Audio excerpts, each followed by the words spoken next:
The morning Sarah Martinez walked onto that boot camp training ground, she had no idea her life was about to change forever.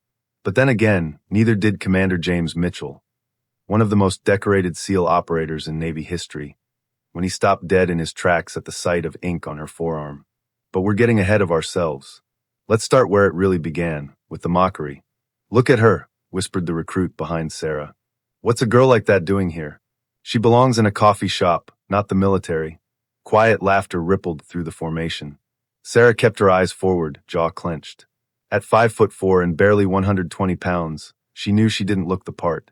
And her fellow trainees never let her forget it. "Martinez probably thinks this is summer camp," another voice muttered. "Wait until she realizes what real training looks like." For weeks, it had been the same. During PT, when she struggled with heavy equipment, someone would joke about women not belonging in combat roles. When she excelled academically, they dismissed it as book smarts that wouldn't matter in real situations. The psychological warfare from her own teammates cut deeper than any physical challenge the instructors threw at her. But Sarah had learned something important. She could turn their doubt into fuel. Then came the morning that changed everything. A black SUV rolled up to the command building. Several high-ranking officers stepped out, but one man commanded immediate respect from everyone around him. Even from a distance, his presence was unmistakable. Commander James Mitchell, SEAL legend. At 35, he'd completed more successful missions than most operators would see in their entire careers. His reputation for identifying exceptional talent was almost as famous as his combat record. "That's Commander Mitchell," one drill instructor whispered. "Wonder what brings him here." Sarah had heard the stories. Mitchell was known for seeing potential where others saw only limitations. Some of the most successful special operations personnel had been handpicked by him early in their careers. As Mitchell walked along the formation, his sharp eyes scanned each recruit. Years of combat experience had taught him that the strongest warriors weren't always the ones who looked the part. He paused near Sarah's section. She maintained her position at attention, staring straight ahead. "These recruits are about halfway through basic training," the base commander explained. "Good group this cycle, though some are struggling with the physical demands." Mitchell nodded, but his attention seemed focused on something specific. His experienced eye spotted the subtle dynamics, the way certain recruits stood slightly apart, the barely concealed smirks, the whispered comments.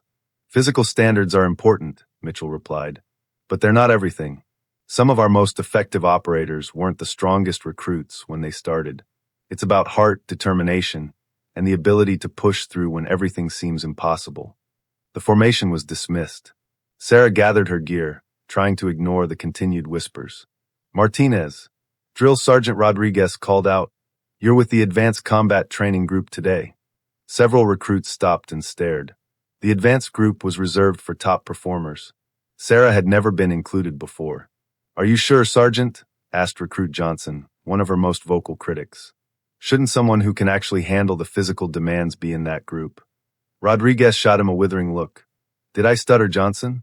As Sarah headed toward the advanced training area, she rolled up her sleeve to adjust her gear. The movement revealed just a hint of ink on her forearm, a tattoo she'd kept carefully hidden since arriving at boot camp. What Sarah didn't know was that her inclusion in the advanced group wasn't random at all. Commander Mitchell had made a specific request, and in just a few hours, that carefully hidden tattoo would become the key to everything changing. The advanced combat training area was intense. Only 8 recruits had been selected. "Today, you'll run a modified version of our Special Operations Assessment course," Chief Petty Officer Williams announced. "This isn't about who's strongest or fastest. It's about problem-solving under pressure, teamwork, and mental toughness." Sarah looked around. Johnson, the college football star. Stevens, who'd scored perfect on every fitness test. Garcia, whose father had been a Marine Corps colonel. She felt completely out of place. The course began in wooded terrain designed to simulate hostile territory. Within minutes, they faced their first challenge, a river crossing with limited equipment. "Martinez should go first," Garcia suggested with a snicker. "She's probably the only one light enough not to break the rope." The comment drew laughter, but Sarah ignored them and stepped forward. She'd studied river crossing techniques extensively, knowing she'd need every advantage she could get. From a distance, Commander Mitchell watched. He was particularly interested in seeing how the group dynamics would play out under stress. Sarah crossed the river smoothly, efficiently, securing the rope system with textbook precision. The other recruits crossed without incident, and she noticed some grudging respect in their expressions. The next obstacle required navigating through a simulated building filled with laser-triggered alarms. One wrong move would fail the entire team.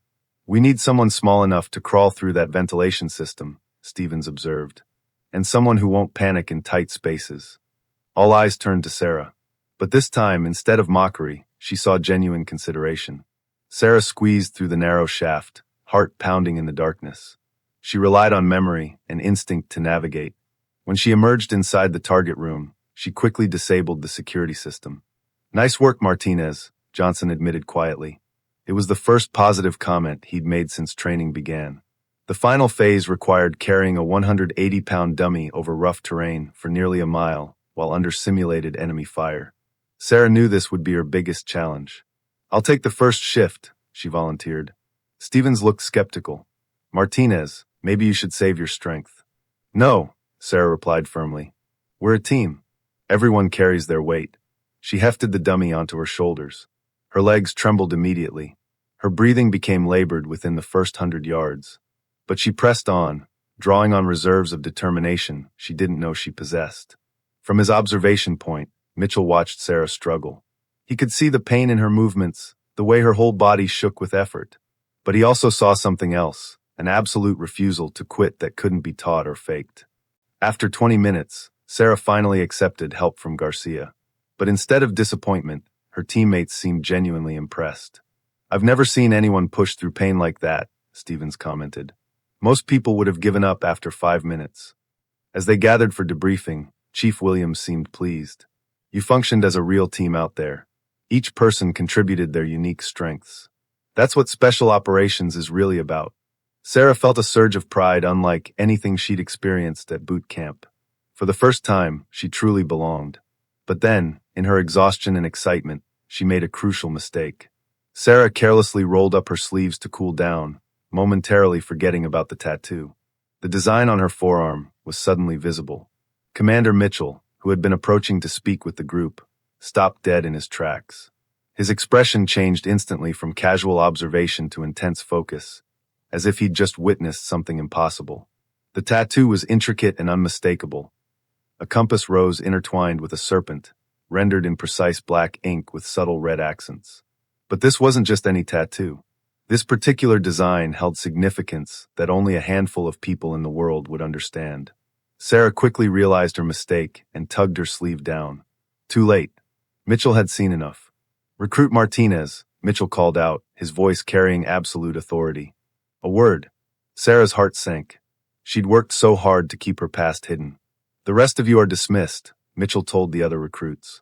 As the group dispersed, Sarah found herself alone with one of the most decorated special operations commanders in the Navy. "That's an interesting tattoo," he said, his tone neutral but his eyes intense. "Mind telling me where you got it?" Sarah hesitated.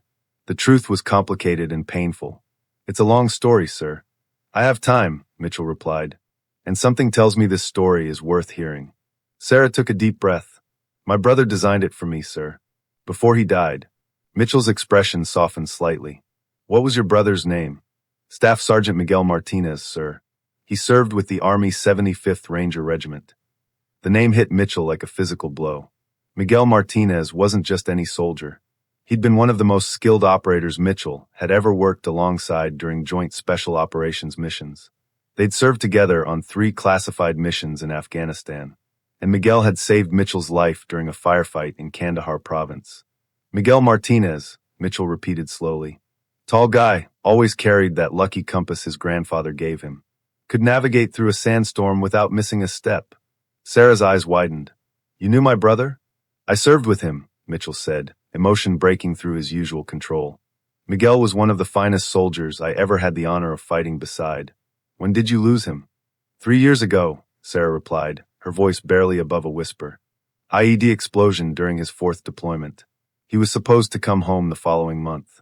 Mitchell closed his eyes briefly, remembering the report about Miguel's death. The loss had hit the special operations community hard. "That compass in your tattoo," Mitchell said. "That's his grandfather's compass, isn't it?" Sarah nodded, tears threatening. Miguel always said it would bring him home safely. After he died, I had this done to carry a piece of him with me always. The serpent represents the medical corps. I was studying to be a paramedic before I enlisted. Why didn't you mention your connection to Miguel when you enlisted? Mitchell asked. His service record would have opened doors. Because I wanted to earn my place on my own merit, Sarah replied firmly. Miguel always said that family names can get you in the door, but only your own actions keep you there. I didn't want anyone thinking I was riding on his reputation. Mitchell felt a surge of respect. This explained everything he'd observed, her technical knowledge, her determination, her absolute refusal to quit. These weren't random qualities. They were the inheritance of a family that understood what service really meant. Your brother talked about you constantly, Mitchell told her. He carried your picture on every mission. He would have been incredibly proud to see you here. He's the reason I'm here, Sarah admitted. After he died, I realized sitting on the sidelines wasn't enough anymore. I wanted to serve something bigger than myself the way he did. Mitchell processed this revelation, thinking about all the times Miguel had mentioned his little sister. How smart she was, how determined, how she'd always wanted to help people. The other recruits have been giving you trouble, Mitchell observed. Sarah straightened. Nothing I can't handle, sir. I'm sure you can handle it, Mitchell replied. But that doesn't mean you should have to. Sarah, what are your goals here? Are you just trying to get through basic training, or do you have bigger aspirations? Sarah met his gaze directly. I want to serve in special operations, sir. I know the physical standards are challenging for someone my size, but I believe I can contribute in ways that matter. Special operations isn't just about physical capability, Mitchell said. It's about mental toughness, technical expertise, and the ability to perform under extreme pressure. Based on what I observed today, you have those qualities in abundance. Your brother once saved my life, not because he was the biggest or strongest guy on the team, but because he kept his head when everything went sideways. I see those same qualities in you. Sarah felt pride and overwhelming responsibility wash over her. What happens now, sir? Mitchell smiled for the first time. Now we make sure you get the training and opportunities you deserve. It's time everyone else realized what you're capable of. News of Commander Mitchell's interest in Sarah Martinez spread through boot camp like wildfire. Within hours, the same recruits who'd been mocking her were suddenly treating her with respect and curiosity that felt almost as uncomfortable as their previous hostility. Johnson approached her table during evening chow. Hey Martinez, he said hesitantly. I wanted to apologize for how I've been treating you. I didn't realize you had that kind of background. What kind of background? Sarah asked.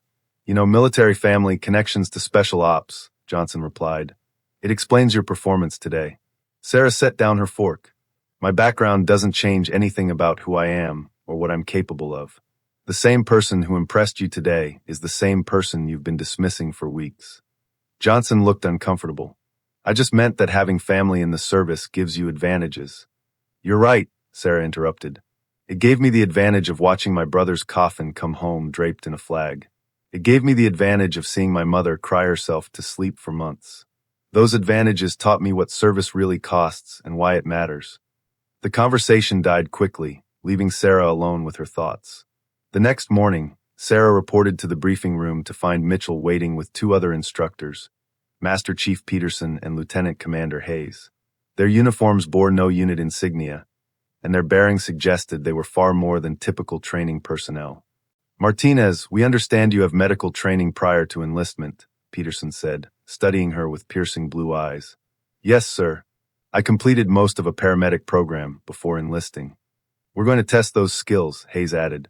Medical support in special operations requires working under conditions that would break most civilian first responders. The assessment pushed Sarah far beyond anything she'd experienced. She treated simulated casualties while under fire, performed complex procedures with limited equipment, and made critical decisions with incomplete information. During one particularly intense scenario, explosions and gunfire erupted around her while she worked on multiple wounded. But something clicked inside her during that chaos. All the grief and anger she'd carried since Miguel's death transformed into focused determination. Her hands moved with steady precision. Time, Peterson called out. How do you think you did, Martinez? Sarah took a breath. I stabilized 3 critical patients and evacuated 2 to safety. The third had injuries beyond field treatment capability, but I managed his pain and maintained his airway until evacuation could arrive. Hayes checked her notes. Accurate evaluation. Your technical skills are solid, but more importantly, you maintain decision-making capability under extreme stress. That's not something that can be taught. Mitchell spoke for the first time. Sarah, how would you feel about accelerated training for a specialized medical role in special operations? Sarah's heart raced. Sir, are you saying what I think you're saying? I'm saying the Navy invests heavily in finding the right people for the right roles, Mitchell replied. Your brother understood that special operations succeeds because of teams, not individual heroes. We need people who can provide critical support capabilities while maintaining the mental toughness to operate in hostile environments. Your size could actually be an advantage in confined spaces like aircraft or vehicles, Peterson added. I want to try, sir, Sarah said finally. I want to earn the chance to serve at that level. Earn being the operative word, Mitchell emphasized. This isn't a favor because of your family connection. This is an opportunity you'll have to prove you deserve every single day. I understand, sir. Good, Mitchell said, standing. Report to Chief Williams tomorrow morning. Your accelerated training begins immediately. And I'll warn you now, it's going to make basic training look like a vacation. Sarah's new training began at 0400 hours, 2 hours before regular recruits even woke. The specialized program combined advanced medical techniques with tactical scenarios that pushed her limits daily. Her days started with combat conditioning designed specifically for medics. Instead of traditional strength training, she learned to carry wounded soldiers twice her size using leverage and technique. She practiced administering 4 fluids while rappelling down walls, performing emergency surgery while being dragged across rough terrain, and maintaining sterile conditions in environments filled with sand, smoke, and debris. Medicine in combat isn't about perfect conditions, Master Chief Peterson explained. It's about saving lives when everything around you is falling apart. The mental challenges were even more demanding.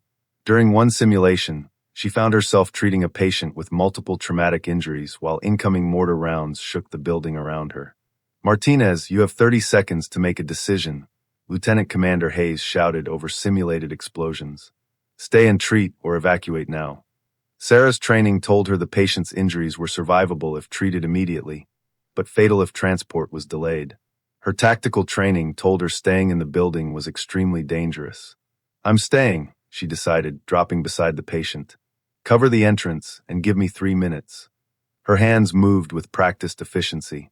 When the 3 minutes were up, she'd successfully prepared him for evacuation while maintaining her own safety protocols. Good decision, Peterson told her afterward.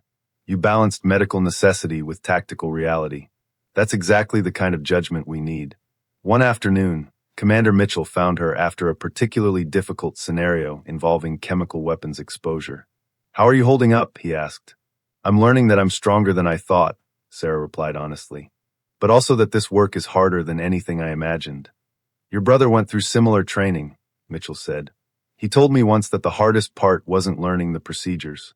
It was learning to live with the weight of responsibility for other people's lives. Sarah nodded, understanding exactly what Miguel had meant. Miguel also said that fear and doubt are normal, but they become dangerous when you let them paralyze you, Mitchell continued. The goal isn't to eliminate those feelings, but to function effectively despite them. Did he ever tell you why he joined special operations? Sarah asked. Mitchell smiled slightly. He said he wanted to be where he could make the biggest difference. Miguel believed that some people are called to serve in the most dangerous places, because that's where the most important work happens. I think I understand that now, Sarah said. Every time I save a life in these simulations, even knowing they're not real, I feel like I'm doing something that matters. That feeling is what separates good medics from great ones, Mitchell replied. As her training progressed, Sarah noticed changes in how regular recruits perceived her. The previous mockery had transformed into respect and curiosity. Martinez, is it true you're training for special ops? Stevens asked one evening. I'm training for a specialized medical role, Sarah replied carefully. That's incredible, Stevens said with genuine admiration. I always thought special operations was just about being the biggest and strongest, but I'm starting to realize there's a lot more to it. Johnson approached with an embarrassed expression. Sarah, I owe you a real apology, not just for underestimating you, but for being a complete idiot about what military service actually means. You don't need to apologize, Sarah replied. No, I do, Johnson insisted. I joined the military thinking it was about proving how tough I was. Watching you train has made me realize it's really about finding ways to serve something bigger than yourself. The most important validation came during a complex training exercise involving multiple special operations units. Sarah was assigned as primary medic for a simulated hostage rescue mission, working alongside seasoned operators with years of combat experience. During the scenario, multiple team members were wounded during the breach. Sarah moved between casualties with calm efficiency, prioritizing treatments and coordinating evacuations while gunfire and explosions erupted around her. When the exercise concluded, the team leader approached her. "Martinez, I've worked with a lot of combat medics over the years," he said. "Your performance today was exceptional. You kept your head, made good decisions, and probably saved 3 lives." He paused. "I understand you're Miguel Martinez's sister. I served with him in Afghanistan. He would have been proud of what you accomplished today." As Sarah walked back to her quarters that evening, she felt a deep connection to her brother's memory. Every skill she mastered, every challenge she overcame felt like a way of continuing the work he'd started. The final phase of Sarah's training took place at a classified facility where the boundaries between simulation and reality became increasingly blurred. "Today marks the beginning of your final evaluation," Master Chief Peterson announced to Sarah and 3 other candidates.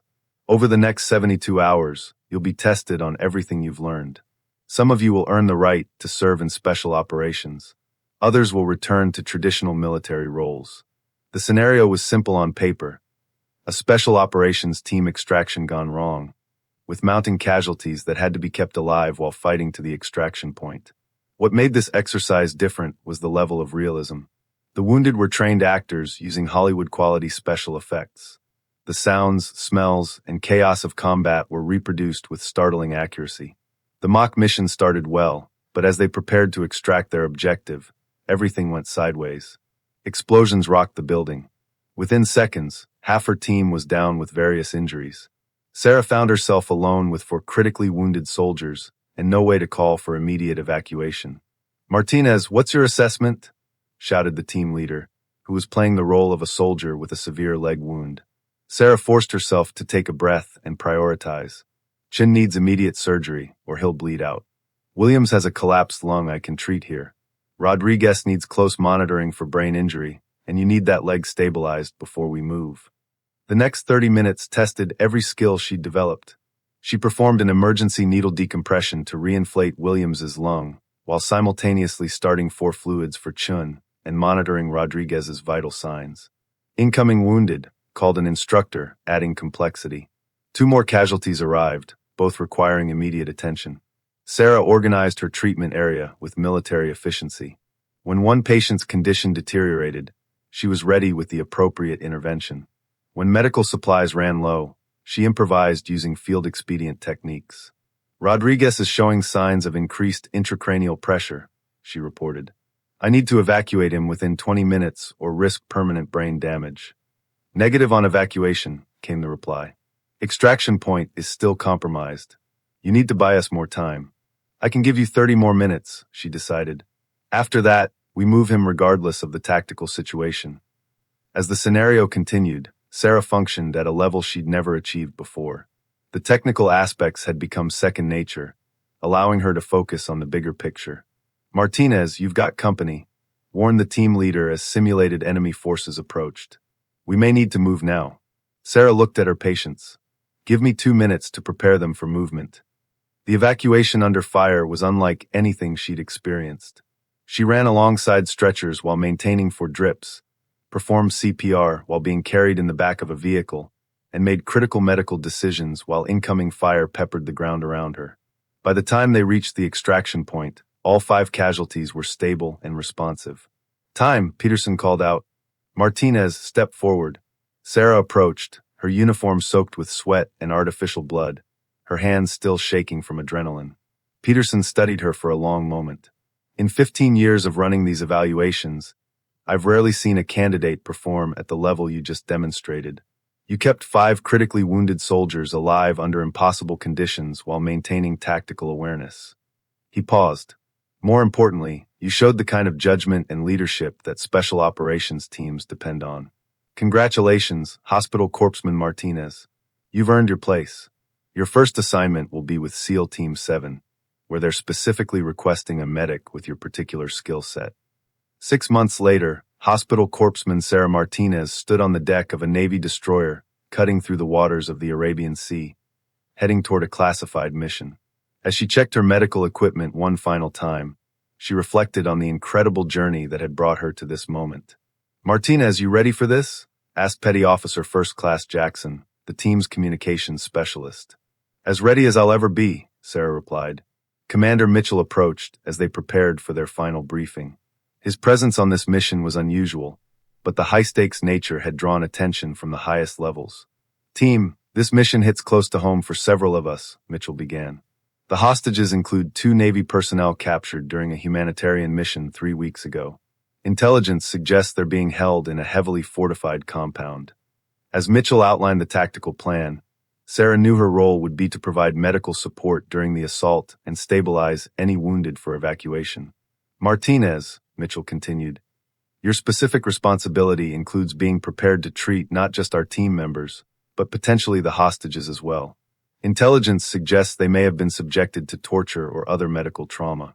"Understood, sir," Sarah replied. "I've prepared for multiple casualty scenarios." The insertion went smoothly. The team fast-roped from helicopters onto the target compound's roof under cover of darkness. But within minutes of beginning the operation, everything changed. "We've got multiple casualties on the second floor," came the urgent radio call. "Need medical support immediately." Sarah grabbed her gear and followed the team leader toward the sound of gunfire. What she found was controlled chaos.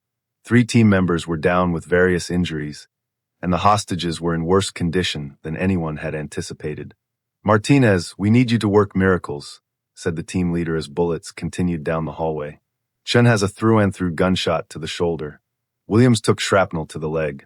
Rodriguez is unconscious." Sarah immediately began triaging, but her attention was quickly drawn to the hostages. Both showed signs of severe dehydration, malnutrition, and infected wounds. One was conscious but delirious with fever. The other was barely responsive. "Sir, the hostages need immediate medical attention," Sarah reported while working on Chen's gunshot wound. "They're in critical condition and won't survive transport without stabilization." "How long do you need?" the team leader asked, checking his watch. "Give me 10 minutes, Sarah replied. "I can get everyone stable enough for evacuation." What followed was the most intense medical scenario Sarah had ever faced. She treated 5 patients simultaneously while gunfire continued around her. The confined space made movement difficult. The limited lighting forced her to work largely by feel and instinct. She started 4 fluids for both hostages while simultaneously placing pressure dressings on Williams's wounds. When Rodriguez regained consciousness and became disoriented, she quickly assessed him while continuing to monitor Chen's vital signs. The breakthrough came when she realized the hostages' primary medical needs weren't from their injuries, but from severe dehydration and possible sepsis. They needed aggressive fluid resuscitation and antibiotics. "I've got them stabilized," Sarah announced after 8 minutes. "But we need to get to the extraction point now." The evacuation to the helicopters was harrowing. Sarah ran alongside stretchers while maintaining 4 lines and monitoring multiple patients. When one of the hostages went into shock during transport, she performed advanced cardiac life support in the back of a moving helicopter while dealing with turbulence and noise. By the time they reached the ship's medical facility, all 5 patients were stable and showing signs of improvement. "Outstanding work, Martinez," said the ship's chief medical officer. "You probably saved 3 lives tonight and definitely prevented permanent disability for the other 2. Later, Commander Mitchell pulled Sarah aside. "I want you to know that your brother would have been incredibly proud of what you accomplished tonight," he said. "The way you handled those casualties under fire was exactly the kind of performance Miguel was known for." "Thank you, sir," Sarah replied. "I feel like I'm finally living up to the example he set." "You're not just living up to his example," Mitchell corrected. "You're creating your own legacy. Miguel saved lives through his tactical skills and leadership. You're saving lives through medical expertise and the same kind of courage he showed." The next morning, as the ship headed back to port, Sarah stood at the rail watching the sunrise over the ocean. In her pocket, Miguel's compass pointed steadily toward home, just as it had throughout their mission. But for Sarah, home was no longer a place she was trying to reach. It was the sense of purpose and belonging she'd found in serving alongside the finest soldiers and sailors in the world. Her journey from mocked boot camp recruit to respected special operations medic had taught her that strength comes in many forms, that the most important battles are often fought not with weapons, but with the determination to never give up on saving lives and serving others. Miguel would have understood that perfectly, and somewhere she liked to think he was proud.